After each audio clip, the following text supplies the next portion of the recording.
As you guys saw in my art haul video last weekend, I got these markers in that pack. I'm gonna try them out today.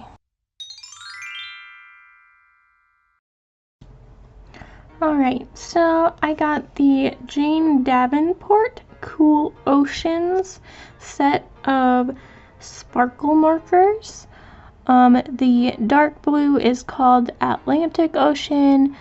The light blue is called Pacific Ocean, the green is Indian Ocean, the silver is Arctic Ocean, and the purple is named Southern Ocean. Now, I did swatches of these, and they do actually have glitter. And if you could see a little bit on the camera, I tried to hold it up, it does shine, it does have a shimmer to it, like you covered the thing in like glued on glitter to it. Now I did line my drawing in a Pigma Sensei marker just so that you could kind of tell the difference between the colors and actually see the outline of my image. But getting into the actual coloring with the markers, they are a wide bullet nib. They almost remind me more of the chalk markers. I have the Versa chalk markers. They're kind of more of like that kind of nib, or a paint marker nib, and they go on more like paint markers. I think that's also because of the glitter that they put in it. And to get that glitter to actually come out in a form that can stick on your paper, I guess it has to be more of a paint texture. But I was impressed by how glittery these actually were, but I was not impressed too much with how they went on the paper. I don't know if you're supposed to have a specific surface for these markers. The box really did not come with any instructions other than not to ingest the pigments of these markers, obviously.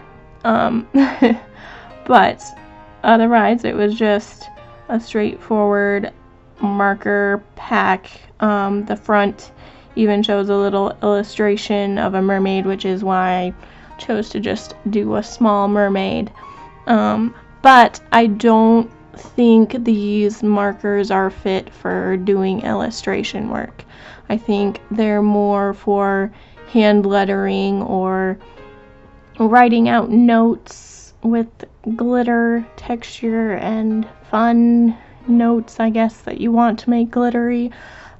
Because you'll find later when I started doing bigger areas on my drawing, which this drawing is not that big. It's only about 8 inches high and about a little over 6.5 inches long. So it's not, I purposely chose a smaller thing because I was just testing these markers out, and I'm glad that I did choose a smaller piece of paper because these markers did not last very well once I got to the couch that I drew her on. I also here found out that the colors are better to, if you wanted to, you lay down your base color you want, and then I went over with the green scales. It didn't work the other way around by like having the scales darker color underneath to kind of fade it, and they do make each other run, which proves that they're more of a paint marker. They smudge each other if you don't let them dry long enough. But yeah, so here's the part where I kept having to shake the markers a ton because the ink just didn't want to come out. I don't know if there's a way to, I don't know, to make them last longer, because I didn't use them for very long before this started to happen. Like when I did the hair with these blue markers, they seemed fine. I don't know if it was just because it was a smaller area that I was coloring, but it was a lot easier when I was doing the hair than when I got to the couch.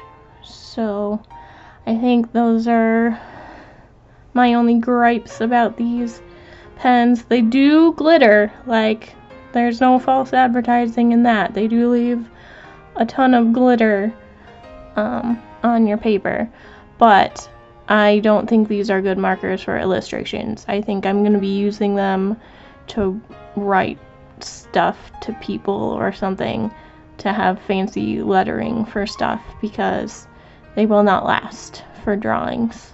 I don't even know how long these markers are going to last me, because they seem to run out at the end of this drawing. So in summary, these markers are not so much good for illustration, but would be fantastic for hand lettering or notes. I hope you enjoyed this video. If you did, please give it a thumbs up, and also subscribe to my channel for more videos like this and other art things, and I will see you next time.